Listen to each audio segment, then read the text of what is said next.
Bonjour à tous et bienvenue sur Avenir du Congo Télévision. Aujourd'hui, on s'intéresse à vous, chers amis, à votre corps, à votre santé. Et on parle sport. Lorsqu'on dit sport, beaucoup voient déjà Messi, Cristiano Ronaldo ou encore des muscles. Eh bien, nous allons parler du sport de maman.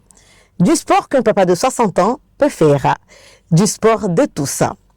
Santé, bien-être et sport pour tous. Parce qu'être en bonne santé, au Congo, c'est possible. Et ça commence par des petits gestes. Et pour en parler, nous avons Cephas Ngakana sur ce plateau avec moi. Cephas, bonjour. Bonjour Madame Chiss. Comment vas-tu? Je vais bien. Et vous? Moi, ça va. Comme tu le vois, j'ai pu faire mon petit sport matinal. Ah oui. Donc, je suis en pleine forme.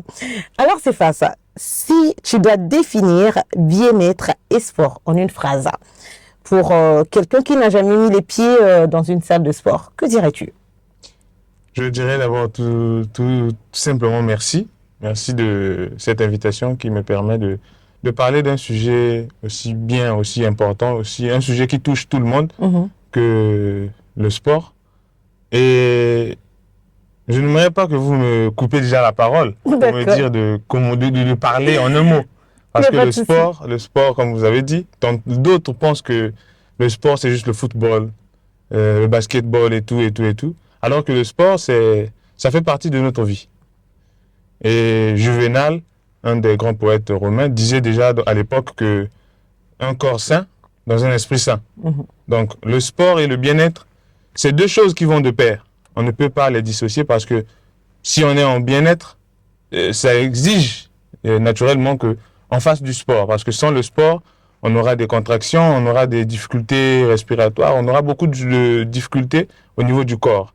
Donc le sport, à mon avis, c'est cet état, la santé et le bien-être, c'est cet état naturel d'être d'abord dans le bien-être, un état de bien-être social, physique, qui inclut naturellement le sport, et donc mental, pourquoi pas, parce que ça nécessite également que le mental soit en bien-être et tout ça passe par le sport. Alors, c'est face au Congo, on associe sport au football, tu as su le dire, ou à la salle de sport, où on a des haltères. Quel type de sport pour tous on peut faire au Congo, avec 0 franc CFA? Mais Madame Chiss, il y a déjà, pour commencer, plusieurs types de sports. Il y en a vraiment beaucoup, et au Congo, comme tout pays ailleurs, comme dans d'autres cieux, ça dépendra de chacun.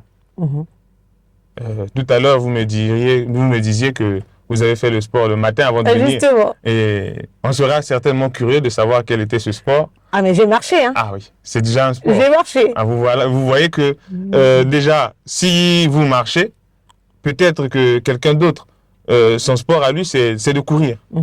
Quelqu'un d'autre préférera peut-être de faire la corde à sauter, d'autres personnes. Donc, c'est pour dire qu'au Congo, il n'y a pas vraiment de sport qu'on va dire un sport universel, quoi qu'on sait tous qu'il y a un sport roi qui est le football, mais chacun déterminera son sport par rapport à ses facultés, par rapport à son âge aussi, parce que un jeune de 25 ans qui a encore ses potentialités physiques ne fera pas le même sport qu'un vieux de 40 ans ou de 50 ans. Donc, c'est tout simplement pour dire que au Congo, comme tout pays dans le monde, chacun est libre de choisir son sport, mais chacun n'est pas libre, à mon sens, de ne pas choisir son sport. Parce que le sport, c'est toujours important pour le corps.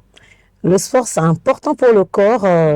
Tu as dit tout à l'heure que 60 ans, un jeune de 20 ans et un vieux de 60 ans. Quel type de sport une maman qui va marcher, qui a peut-être la soixantaine, peut pratiquer? Évidemment, il y a des catégories de sport que chacun fera par rapport à ses potentialités, par rapport à son âge, par rapport à certains facteurs externes ou internes. Et pour une maman qui a déjà dépassé la trentaine ou la quarantaine, et qui n'a pas d'argent, qui n'a pas de sous, bien évidemment, qui est dans l'incapacité d'aller en salle de sport. Bien évidemment. Bon, le sport en salle, c'est bien beau, mais parfois d'autres personnes n'ont pas ce temps-là d'aller au sport, en salle. C'est que vous, je ne pense pas que parfois vous quittez le matin, vous venez au travail, et vous travaillez, vous avez d'autres besoins existentiels, vous avez des choses à faire, et parfois vous vous retrouvez, c'est le soir directement. Et vous n'avez peut-être pas le temps d'aller en salle, mais ça ne veut pas dire que on ne doit pas faire le sport, parce que le sport ne se limite pas qu'en salle. Et donc, une personne qui a déjà beaucoup de responsabilités, pas assez de temps, je dirais déjà que la marche, c'est un bon sport déjà pour commencer. Et vous me direz certainement, d'autres personnes diront, comme on est au Congo, si moi je vis par exemple proche du goudron, à quel moment je ferai la marche? Mais je vais vous prendre un exemple simple. Si je suis par exemple à la première parcelle au goudron et que mon travail, c'est justement en ville, donc je prends le taxi, le matin je sors, je prends le taxi, j'arrive, je rentre directement. Quand je finis, c'est parfois tard, je dois repartir à la maison pour me reposer. Je descends, je rentre. Il n'y a même pas de sport. Il n'y a même pas de traîneau. Physique. Justement, il n'y a même pas de force physique. Tout se passe dans le moyen, tout se passe. Mais je peux par exemple prendre le taxi le matin, j'arrive au boulot. Mais le soir, quand je rentre à la maison, sachant que je n'ai rien à faire, je peux m'arrêter. Le taxi peut me déposer à 1 heure de chez moi. Et je profite en marchant. Je marche, je traîne les pas jusqu'à arriver à la maison. En arrivant à la maison, ce que je ne sais pas, c'est que je viens de faire le sport. Et ça contribue déjà au bien-être. Donc, une maman qui a déjà 40, 50 ans, parfois et plus, elle peut, ou encore tout comme les vieux, les papas, ils peuvent, par exemple, faire la marche. Mais au-delà de la marche, il y a la danse.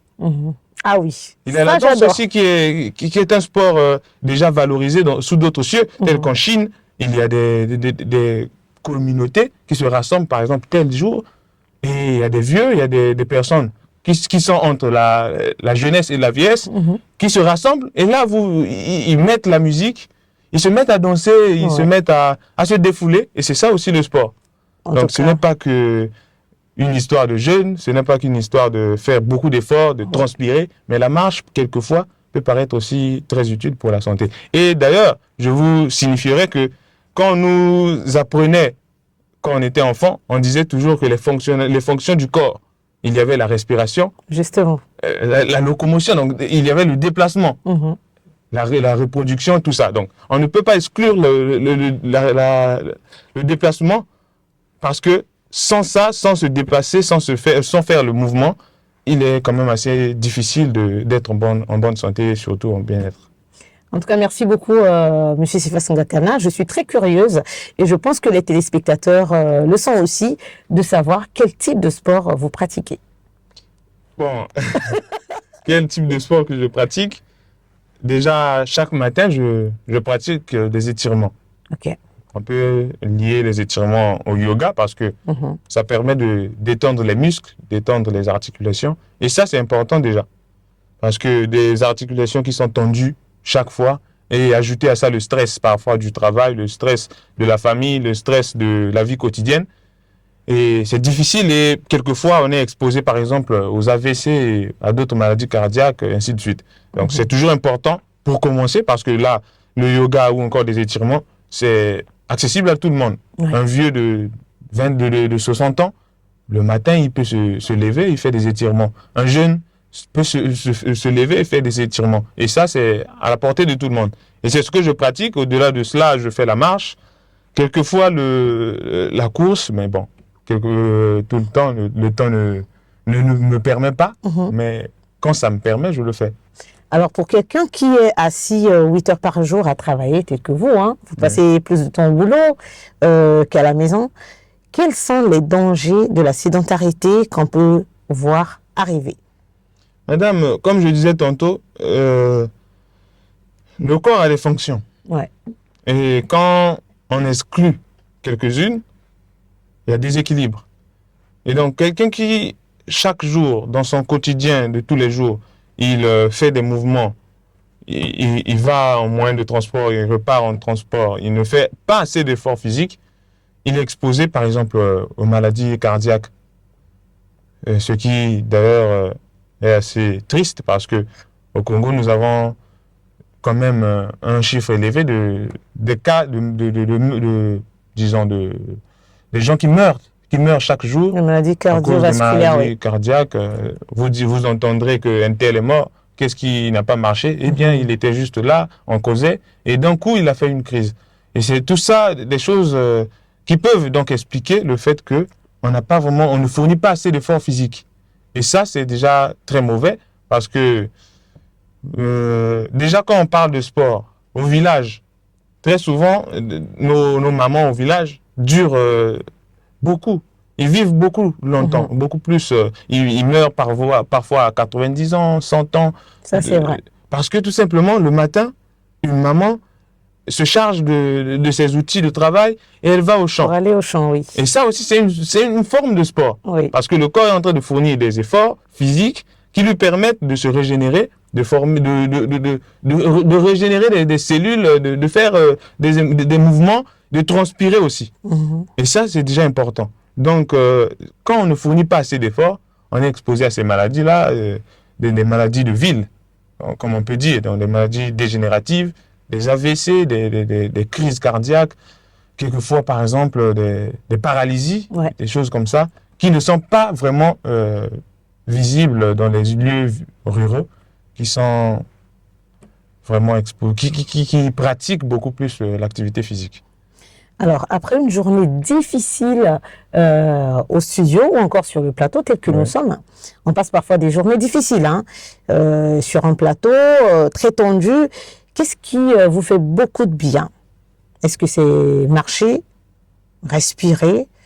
Racontez-nous en quelques minutes ce qui vous fait beaucoup de bien et surtout un moment où le sport vous a sauvé la tête. C'est-à-dire, vous en aviez tellement trop et grâce à un type de sport, voilà, vous êtes relaxé et vous avez récupéré. Là, c'est beaucoup plus personnel. Oui, justement, on aimerait bien avoir votre expérience. Oui. Bon, pour mon cas, je parlerai de la marche. Ok. Mais pas n'importe quelle marche, parce que vous savez aussi bien que moi, quand on marche dans la ville, on est parfois exposé à la pollution sonore. Il y a des automobiles qui klaxonnent ça et là, il y a des mauvaises odeurs, il y a de la fumée partout. Je parle de la marche en milieu naturel. D'accord. En milieu naturel parce que il m'est déjà arrivé et il y a des moments où tu es débordé, très stressé, et quand je me sens comme ça, je me munis donc de mon outil de soulagement qui est la musique. Ah, d'accord. Je mets de la musique et je m'évade dans la périphérie de la ville. Il peut arriver que je m'évade à la forêt de la Patte d'Oie, à la Corniche, près des eaux du fleuve Congo, du majestueux fleuve Congo, ou encore vers Kintélé. Et je marche dans la nature comme ça. Ça me soulage, ça m'a déjà soulagé une fois, ça me soulage plusieurs fois. Et donc je dirais, pour moi, c'est ça. Et toujours en écoutant de la musique. Justement. Oui. Et je profiterai certainement pour émettre cette proposition que nous avons des espaces, comme beaucoup d'espaces en périphérie de Brazzaville, par exemple. Des collines et tout ça. Et ailleurs, dans d'autres cieux, il y a des randonnées qui se font. Justement. Et ces randonnées font rentrer de l'argent à l'État. Nous avons des collines vers Ngamakoso, des collines vers Kintélé, vers Djiri. Pourquoi pas planter des arbres et faire de ces collines des zones forestières auxquelles les populations, les week-ends, pourraient par exemple aller s'évader, marcher dans la forêt. Ça permet aussi de régénérer le corps avec le COD, d'être en contact beaucoup plus avec la nature plutôt qu'avec le climat disons, pollué de la ville. Oui, en tout cas, ça c'est une très bonne idée. J'espère que nos autorités sont à l'écoute et qu'ils vont mettre en place cette idée. Oui. Et pourquoi pas vous appeler pour faire partie du projet. Oh. Alors, monsieur Cephas, pour des jeunes Congolais qui fument, qui boivent, parfois pour oublier, parce que ça arrive qu'on fume ou qu'on boive pour oublier. Par quel type d'activité peut-on remplacer cela? Et une activité physique un peu simple, pas compliquée. C'est vrai que certaines personnes vont dire, voilà, va boxer. On voit souvent à la télé, tu as tellement de choses dans la tête, on te dit, bon, tu prends des gants et tu boxes. Essaie de sortir de toi tout ce qui te dérange. Par quel type d'activité simple et gratuite on peut utiliser pour les aider justement à aller mieux? Bon, comme je le disais d'entrée de jeu, cela dépendra de chacun de nous. Il y a de ces personnes, quand ils se sentent stressés, Oui. s'ils boxent, s'ils frappent quelque chose, s'ils se défoulent avec violence, ça le déstresse. Et à une personne pareille, je proposerais donc la boxe, comme vous avez dit, ou d'autres sports de combat. Oui. Mais La boxe, chers amis, peut-être pas en salle, parce qu'à la maison, on a parfois on peut avoir un arbre, justement. On met le sable dans le sac, oui. Et on a des gants. Moi, j'en ai eu. Sous l'arbre, je mets mon sac avec du sable. Oui. Quelquefois, quelques éléments qu'on ne va pas citer, pour juste rendre le truc solide. Et on commence à boxer. Mais en fait, il y a pas mal de choses qu'on peut faire gratuitement. Gratuitement, chez soi. Voilà. Personnellement, c'est ton sport à toi. Et ça te permet d'être en bonne santé. Donc, à une personne pareille, je proposerais certainement un sport de ce type. Mais il y a de ces personnes, beaucoup plus les femmes d'ailleurs, qui sont romantiques et sensationnelles. Et il y a de ces gens, à des personnes comme ça, comme moi d'ailleurs, je proposerais la danse. Ah, d'accord. La danse, la marche, des choses beaucoup plus saines, beaucoup plus pacifiques, qui permettront aussi de se soulager, de se déstresser.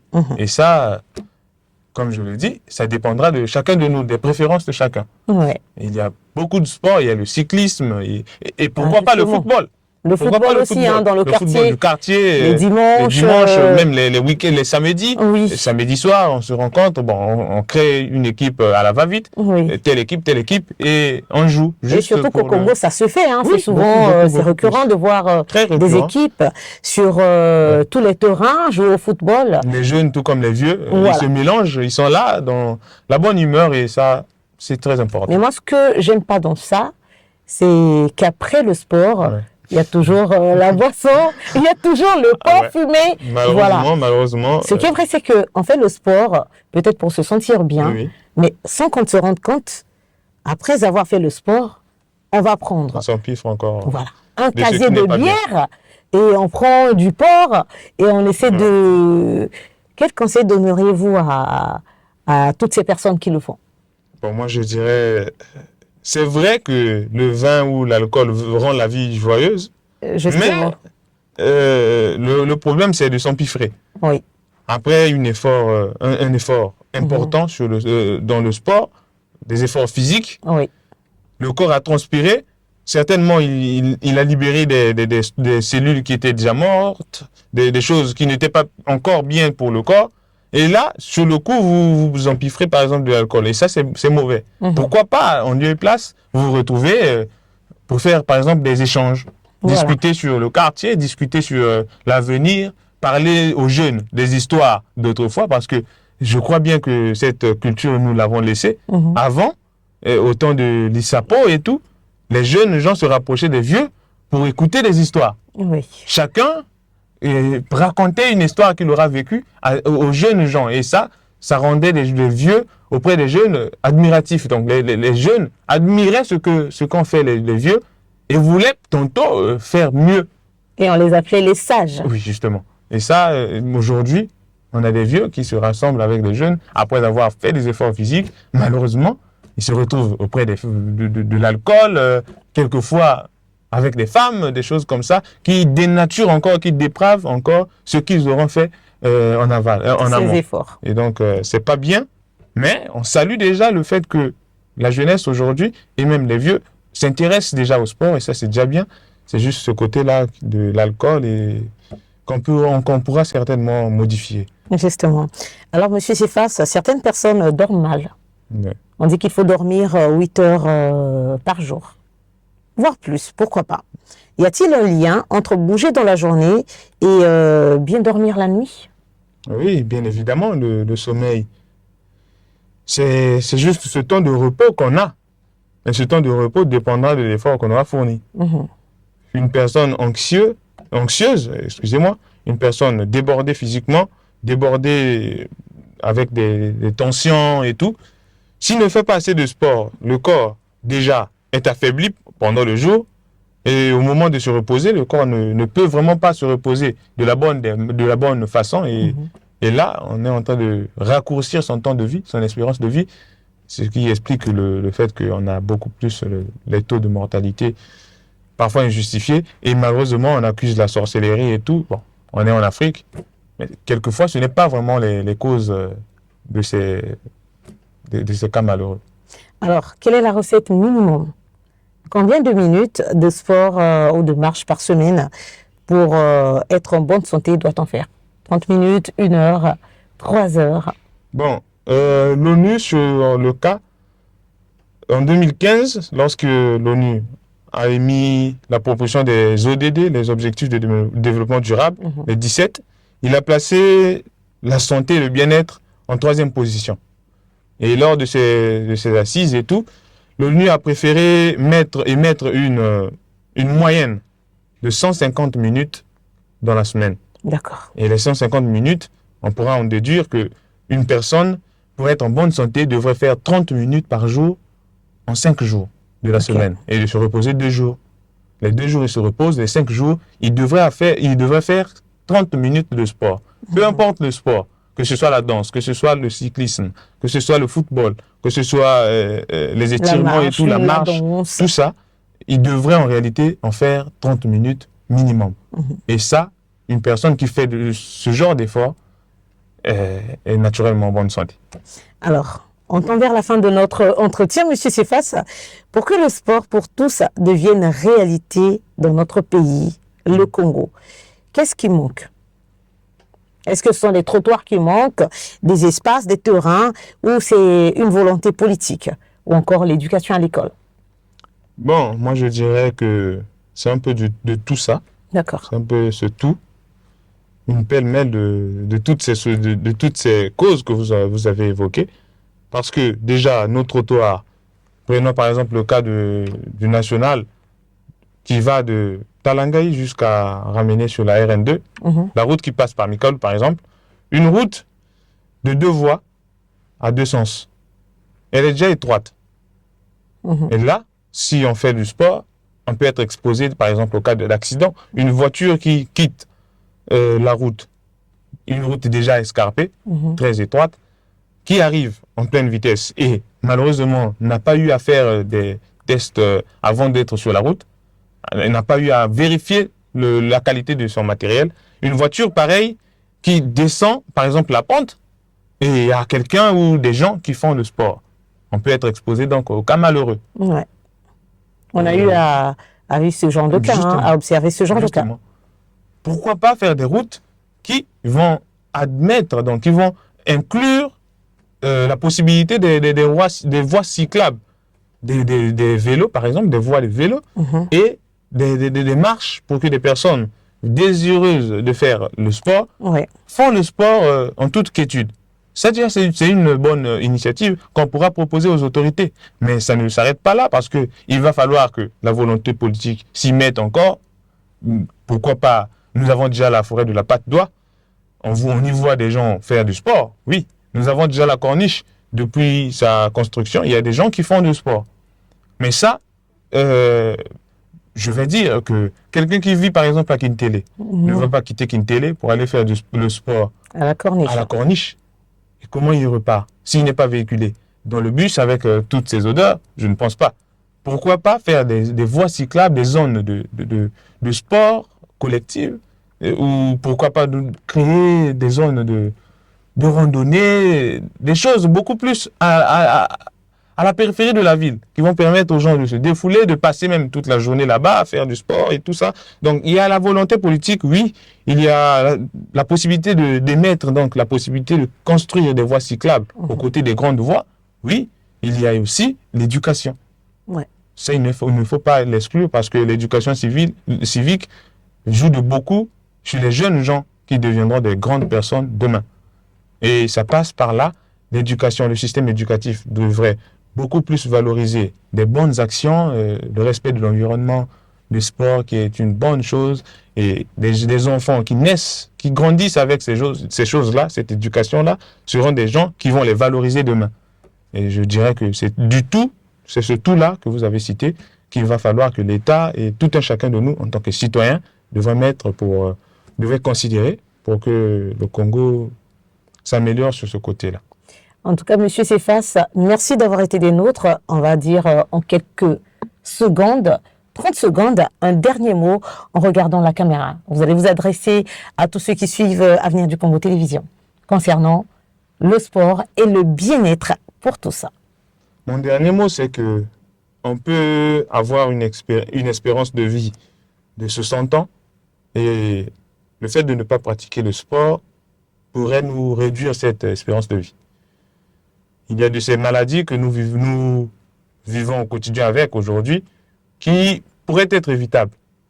Il y a des cas de mort, des cas où quelqu'un perd la vie juste pour ne pas avoir eu à faire le sport. Donc je dirais que le sport fait partie intégrante de la vie et on ne devrait pas l'exclure sous prétexte qu'on est occupé, sous prétexte qu'on n'a pas le temps, sous prétexte que voilà d'autres facteurs externes ou internes. Donc je dirais que qu'on soit à la maison, qu'on soit au travail, qu'on n'ait pas le temps ou comment, on pourrait disposer donc de quelques minutes pour faire ne fût-ce que des étirements, de la marche, et cela va sauver des vies et permettre à ce que la population soit quand même stable et équilibrée. En tout cas, merci beaucoup, Monsieur Cephas. Merci à vous, chers téléspectateurs. Pour que le Congo soit fort demain, il faut que les Congolais soient forts aujourd'hui. Et cette force commence avec un corps sain et une tête en parfaite santé. Merci de nous avoir suivis. Merci à la grande équipe technique. Et on vous dit de continuer à suivre Avenir du Congo Télévision, à liker, à commenter et à partager nos publications. On vous souhaite une excellente soirée sur Avenir du Congo Télévision. Prenez soin de vous. Au revoir.